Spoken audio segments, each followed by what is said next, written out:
ಯುದ್ಧಕ್ಕೆ ಬ್ರೇಕ್ ಬೀಳ್ತಾ ಇದ್ದಂತೆ ಕಚ್ಚಾ ತೈಲ ಬೆಲೆ ಇಳಿಕೆ. $80ಗೆ ಬಂದಿಳಿದ ಕಚ್ಚಾ ತೈಲದ ಬೆಲೆ ಒಂದೇ ದಿನ -4% ಬೆಲೆಯಲ್ಲಿ ಕುಸಿತ ಕಾಣ್ತಾ ಇದೆ. ಬ್ರೆಂಟ್ ಕಚ್ಚಾ ತೈಲ ಬೆಲೆ $80ಗೆ ಕುಸಿತ ಕಂಡಿದೆ.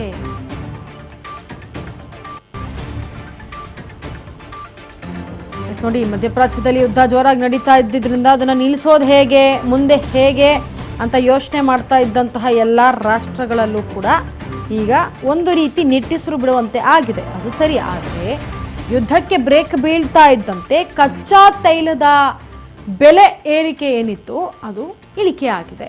ಮತ್ತೆ $80ಗೆ ಬಂದಿಳಿದಿದೆ ಕಚ್ಚಾ ತೈಲದ ಬೆಲೆ. ಇತ್ತ ಒಂದೇ ದಿನ -4% ಬೆಲೆಯಲ್ಲಿ ಕುಸಿತವನ್ನು ಕಂಡಿರೋದು. ಒಂದೇ ದಿನಕ್ಕೆ -4% ಕುಸಿತ ಕಂಡಿರೋದು.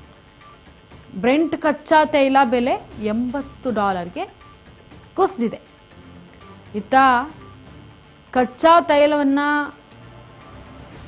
ಏನು $80 ಕುಸಿತಿರೋದು 4%ರಲ್ಲಿ ಈ ಒಂದು ಬೆಲೆ ಕುಸಿತ ಕಂಡಿರೋದು. -4%.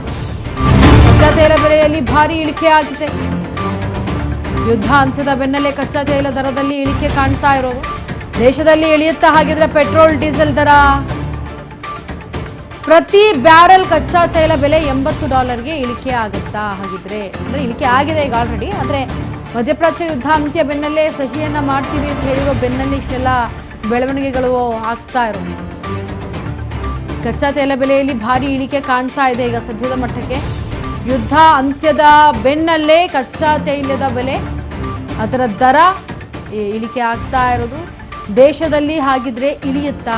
ನಮ್ಮ ದೇಶದಲ್ಲಿ ಇಳಿಯುತ್ತಾ ಪೆಟ್ರೋಲ್ ಡೀಸೆಲ್ ದರ? ಈಗ ಏರಿಕೆ ಆಗಿರೋದು, ಪೆಟ್ರೋಲ್ಗಳಿಲ್ಲ ಅಂತೇಳಿ ಪೆಟ್ರೋಲ್ ಬಂಕ್ಗಳನ್ನು ಎಷ್ಟೋ ಜನ ಮುಚ್ಕೊಂಡು ಪಾಪ ಹೋಗೇ ಬಿಟ್ಟಿದ್ದಾರೆ, ಬಾಕ್ಲನ್ನು ಹಾಕ್ಕೊಂಡು. ನೋ ಪೆಟ್ರೋಲ್ ಅನ್ನೋ ಒಂದು ಟ್ಯಾಗ್ಲೈನನ್ನು ಕೂಡ ಹಾಕೊಂಡು ಹೋಗ್ಬಿಟ್ಟಿರ್ತಾರೆ. ಸೊ ಇಂತಹ ಸಂದರ್ಭದಲ್ಲಿ ಈಗ ಶಾಂತಿ ಒಪ್ಪಂದ ಅಂತ ಹೇಳ್ತಾ ಇದ್ದಂತೆ ಅದರ ಬೆನ್ನಲ್ಲೇ ಇಷ್ಟೆಲ್ಲ ಬೆಳವಣಿಗೆಗಳಾಗ್ತಾ ಇರೋದು. ಹಾಗಿದ್ರೆ ಕಚ್ಚಾ ತೈಲದಲ್ಲಿ ದರ ಇಳಿಕೆ ಈಗ ಕಾಣ್ತಾ ಇರೋದ್ರಿಂದ ಬಹುಶಃ ಎಲ್ಲೋ ನಮ್ಮ ದೇಶಕ್ಕೆ ಪೆಟ್ರೋಲ್ ಡೀಸೆಲ್ ಬೆಲೆ ಏನೀಗ ಹೈಕ್ ಆಗಿದೆ ಅದು ಕಮ್ಮಿ ಆಗುತ್ತಾ ಅನ್ನೋ ಪ್ರಶ್ನೆಗಳು ಈಗ ಮೂಡ್ತಾ ಇದೆ. ಪ್ರತಿ ಬ್ಯಾರೆಲ್ ಕಚ್ಚಾ ತೈಲದ ಬೆಲೆ $80ಗೆ ಇಳಿಕೆ ಆಗ್ತಾ ಇದೆ.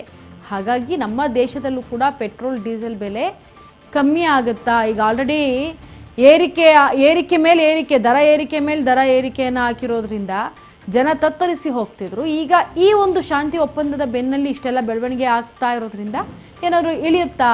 ಎಲ್ಲವನ್ನು ಕೂಡ ಅಪ್ಡೇಟ್ ಕೊಡೋದಕ್ಕೆ ನಮ್ಮ ಜೊತೆ ನಮ್ಮ ಪ್ರತಿನಿಧಿ ವಿನುತಾ ಇದ್ದಾರೆ.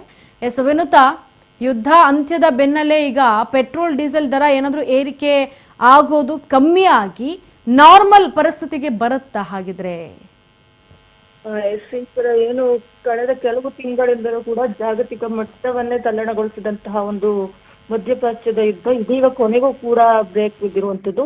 ಇನ್ನು ಅಮೆರಿಕ ಇರಾನ್ ನಡುವೆ ನಡೆದಂತಹ ಐತಿಹಾಸಿಕ ಒಪ್ಪಂದ ಏನಿದೆ ಅದು ಜಾಗತಿಕ ಮಾರುಕಟ್ಟೆಯಲ್ಲಿ ಒಂದು ರೀತಿ ಕಚ್ಚಾ ತೈಲದ ಬೆಲೆಯನ್ನ ಭಾರಿ ಕುಸಿತ ಮಾಡುವಂತೆ ಕಂಡಿರುವಂತದ್ದು. ಇನ್ನು ಸತತವಾಗಿ ಏರಿಕೆ ಆಗ್ತಲೇ ಇದ್ದಂತಹ ಒಂದು ಬ್ರೆಂಟ್ ಕಚ್ಚಾ ತೈಲದ ಬೆಲೆ ಒಂದೇ ದಿನದಲ್ಲಿ ಈಗ -4% ಕುಸಿತ ಕಾಣುವ ಮೂಲಕ ಪ್ರತಿ ಬ್ಯಾರೆಲ್ಗೆ $80 ಆಸುಪಾಸಿನಲ್ಲಿರುವುದು, ಅಂದ್ರೆ ಸುಮಾರು $83ರಿಂದ $84ಗೆ ಬಂದು ಇದೀಗ ತಲುಪಿರುವಂತದ್ದು. ಯುದ್ಧದ ಭೀತಿಯಿಂದಾಗಿ ಈ ಹಿಂದೆ ಏನಿತ್ತು ಬ್ಯಾರೆಲ್ ಬೆಲೆ $113 ಕೂಡ ಜಿಗಿದು ಆತಂಕವನ್ನ ಕೂಡ ಮೂಡಿಸಿತ್ತು. ಆದ್ರೆ ಇದೀಗ ಒಂದು ಪ್ರತಿ ಬ್ಯಾರೆಲ್ಗೆ $80 ಆಸುಪಾಸಿಗೆ ಬಂದಿರುವಂತದ್ದು. ಇನ್ನ ಬೆಲೆ ಇಳಿಕೆಗೆ ಮುಖ್ಯ ಕಾರಣ ಏನು ಅಂತ ನಾವು ನೋಡೋದಾದ್ರೆ, ಏನು ಯುದ್ಧ ನಿಲ್ಲಿಸೋದಕ್ಕೆ ಅಮೆರಿಕ ಆಗಿರ್ಬೋದು, ಜೊತೆಗೆ ಇರಾನ್ ನಡುವೆ ಒಂದು ಗಂಭೀರ ಸಂಧಾನ ಮಾತುಕತೆಯನ್ನ ನಡೆಸಿ ಕಾಯಂ ಶಾಂತಿ ಒಪ್ಪಂದಕ್ಕೆ ಇದೀಗ ಸಹಿಯನ್ನ ಹಾಕಿರುವಂತದ್ದು ಎರಡು ದೇಶಗಳು ಕೂಡ. ಇನ್ನು ಇದರ ಬೆನ್ನಲ್ಲೇ ಜಾಗತಿಕ ತೈಲ ಸಾಗಾಣಿಕೆಯ ಒಂದು ಪ್ರಮುಖ ಮಾರ್ಗ ಏನಾಗಿತ್ತು, ಜಲಮಾರ್ಗ, ಒಂದು ಸ್ಟ್ರೈಟ್ ಆಫ್ ಹಾರ್ಮುಜ್ ಅನ್ನುವಂತಹ ಒಂದು ಹಾರ್ಮುಜ್ ಜಲಸಂಧಿ ಶೀಘ್ರದಲ್ಲೇ ಇದೀಗ ಸಂಚಾರಕ್ಕೆ ಮುಕ್ತವಾಗಿ ಲಭ್ಯವಾಗ್ತಾ ಇದೆ ಎನ್ನುವಂತಹ ವಿಶ್ವಾಸ ಕೂಡ ಇದೀಗ ಎಲ್ಲ ದೇಶಗಳಿಗೆ ಮೂಡಿರುವಂತದ್ದು. ಇನ್ನು ವಿಶ್ವದ ಒಟ್ಟು ತೈಲ ಪೂರೈಕೆಯ 5ನೇ ಭಾಗ ಏನಿತ್ತು ಅದು ಈ ಪ್ರತಿಯೊಂದು ಕೂಡ ಇದೇ ಮಾರ್ಗದ ಮೂಲಕ ಸಾಗೋದ್ರಿಂದ ಪೂರೈಕೆ ಸುಗಮವಾಗುತ್ತೆ, ಜೊತೆಗೆ ಆಶಾವಾದ ಮಾರುಕಟ್ಟೆ ತೈಲ ದರ ಇಳಿಕೆ ಆಗುವಂತೆ ಮಾಡುತ್ತೆ ಅಂತಾನೆ ಹೇಳ್ಬೋದು. Thank you so much Vinutha, ನಿಮ್ಮೆಲ್ಲ ಡೀಟೇಲ್ಸ್ಗಾಗಿ.